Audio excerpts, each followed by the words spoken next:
दिनांक 7/2/21 को सुबह लगभग 10 बजे उत्तराखंड के चमोली जिले में अलकनंदा की एक सहायक नदी ऋषिगंगा नदी के ऊपरी जलग्रहण क्षेत्र में एक हिमस्खलन की घटना घटी, जिसके कारण ऋषिगंगा नदी के अभी भी रहेंगे आजाद जी। ऋषिगंगा नदी के जलस्तर में अचानक काफी वृद्धि हो गई। ऋषिगंगा नदी के जलस्तर में वृद्धि के कारण आई बाढ़ से 13.2 मेगावाट की कार्यरत छोटी जल विद्युत परियोजना पूरी बह गई।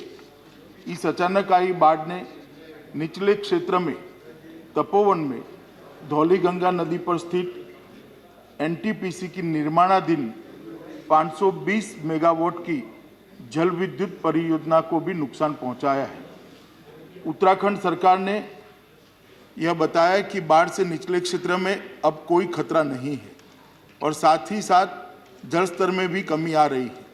केंद्र और राज्य की सभी संबंधित एजेंसियां स्थिति पर कड़ी निगाह रखे हुए हैं। 7 फरवरी 2021 के उपग्रह डेटा के अनुसार ऋषिगंगा नदी के जलग्रहण क्षेत्र में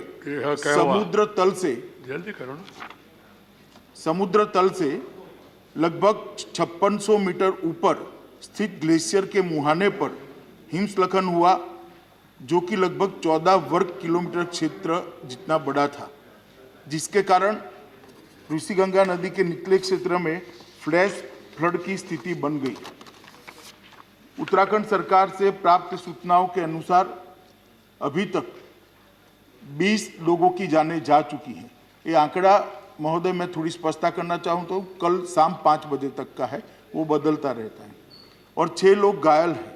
प्राप्त जानकारी के अनुसार 197 व्यक्ति लापता है, जिसमें एनटीपीसी के निर्माणाधीन परियोजना के 139 व्यक्ति, ऋषिगंगा कार्यरत परियोजना के 46 व्यक्ति और 12 ग्रामीण शामिल हैं। राज्य सरकार ने यह सूचना विभिन्न स्रोतों के माध्यम से इकट्ठा की है, जिसमें परिवर्तन संभव है। एनटीपीसी परियोजना के 12 व्यक्तियों को एक टनल के अंदर से सुरक्षित बचा लिया गया है। ऋषिगंगा परियोजना के भी 15 व्यक्तियों को घटना के समय ही सुरक्षित बचा लिया गया है। एनटीपीसी परियोजना की एक दूसरी टनल में लगभग अंदाजन 25 से 35 लोग फंसे होने का अनुमान लगाया जा रहा है। इस टनल में फंसे हुए लोगों को सुरक्षित निकालने हेतु बचाव अभियान युद्ध स्तर पर जारी है। साथ ही साथ लापता व्यक्तियों को ढूंढने का कार्य भी बड़े पैमाने पर किया जा रहा है। राज्य सरकार ने जान गंवाने वालों के परिजनों के लिए 4 लाख रुपये की सहायता की घोषणा की है। घटनास्थल के नज़दीक 13 छोटे गांव से एक पुल बह जाने के कारण संपर्क बिल्कुल कट गया है। इन गांवों के लिए रसद और जरूरी मेडिकल सामान हेलीकॉप्टर के द्वारा लगातार पहुंचाया जा रहा है। केंद्र सरकार द्वारा स्थिति को 24 घंटे उच्चतम स्तर पर निगरानी की जा रही है। माननीय प्रधानमंत्री जी स्वयं स्थिति पर गहरी निगाह रखे हुए हैं। गृह मंत्रालय के दोनों कंट्रोल रूम द्वारा स्थिति पर 24 घंटे नजर रखी जा रही है और राज्य को हर संभव सहायता मुहैया कराई जा रही है। विद्युत मंत्रालय के माननीय राज्य मंत्री ने घटनास्थल का दौरा किया और चल रहे राहत एवं बचाव कार्य का भी जायजा लिया है। आईटीबीपी ने अपना कंट्रोल रूम वहां स्थापित कर लिया है और उनके 450 जवान सभी जरूरी साजो सामान के साथ घटनास्थल पर राहत और बचाव अभियान में लगे हुए हैं। एनडीआरएफ की 5 टीमें घटनास्थल पर पहुंच चुकी है और राहत और बचाव अभियान में लगी हुई है। आर्मी की 8 टीमें, जिसमें एक इंजीनियरिंग टास्क फोर्स भी शामिल है, घटनास्थल पर बचाव कार्य कर रहा है। एक मेडिकल कॉलम और 2 एम्बुलेंस भी घटनास्थल पर तैनात है। नेवी की एक गोताखोर टीम भी घटनास्थल पर तैनात की गई है। एयरफोर्स के 5 हेलीकॉप्टरों को भी इस कार्य में लगाया गया है। जोशीमठ में भी प्रशासन द्वारा एक कंट्रोल रूम स्थापित किया गया है। घटनास्थल पर विपरीत परिस्थिति में भी घटना के बाद से ही लगातार राहत और बचाव कार्य तुरंत शुरू कर दिया गया था। टनल में फंसे लोगों को बाहर निकालने के लिए रात भर के अथक प्रयास के बाद आर्मी द्वारा टनल के मुंह पर पड़े मलबे को साफ कर लिया गया है। काफ़ी अंदर तक हमारे लोग गए हैं। केंद्रीय जल आयोग के जो कर्मचारी अलकनंदा और गंगा बेसिन हरिद्वार तक में कार्यरत है, उनको भी अलर्ट पर रखा गया है। सशस्त्र सीमा बल की एक टीम भी घटनास्थल पर पहुंच चुकी है। डीआरडीओ की एक टीम हिमस्खलन की निगरानी करती है, घटनास्थल पर वो भी पहुंच चुकी है। एनटीपीसी के सीएमडी भी घटनास्थल पर पहुंच चुके हैं। नेशनल क्राइसिस मैनेजमेंट कमेटी की मीटिंग 7 फरवरी को ही 4:30 बजे कैबिनेट सचिव की अध्यक्षता में हुई, जिसमें सभी संबंधित एजेंसियों को समन्वय के साथ काम करने और राज्य प्रशासन को सभी जरूरी सहायता उपलब्ध कराने के निर्देश दे दिए गए हैं। केंद्रीय एजेंसियों के साथ साथ जिला प्रशासन, पुलिस और राज्य आपदा प्रबंधन विभाग भी राहत और बचाव कार्य में जुटे हैं।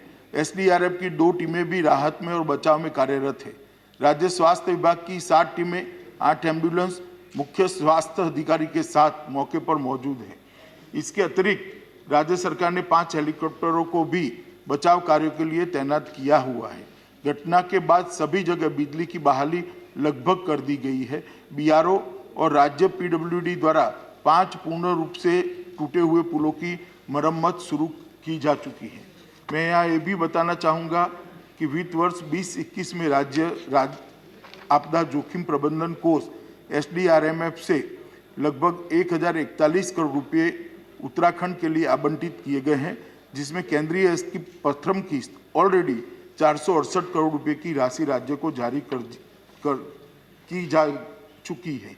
मैं सदन को केंद्र सरकार की ओर से यह आश्वस्त करना चाहता हूं कि राहत और बचाव कार्य के लिए सभी संभव उपाय राज्य सरकार के साथ समन्वय के साथ किए जा रहे हैं और जो भी आवश्यक कदम उठाना जरूरी है वो उठाए जा रहे हैं। और मैं सभी मृतकों के लिए अपनी ओर से, सदन की ओर से श्रद्धांजलि व्यक्त कर समाप्त। I request all the members to raise and stand in silence in memory of those departed.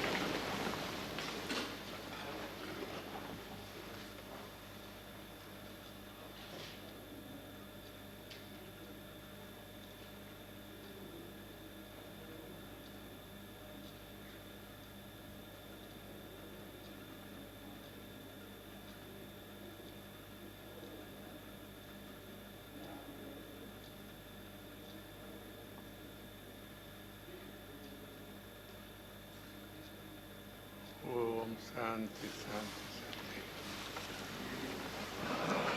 We pray for their soul to rest in peace and all.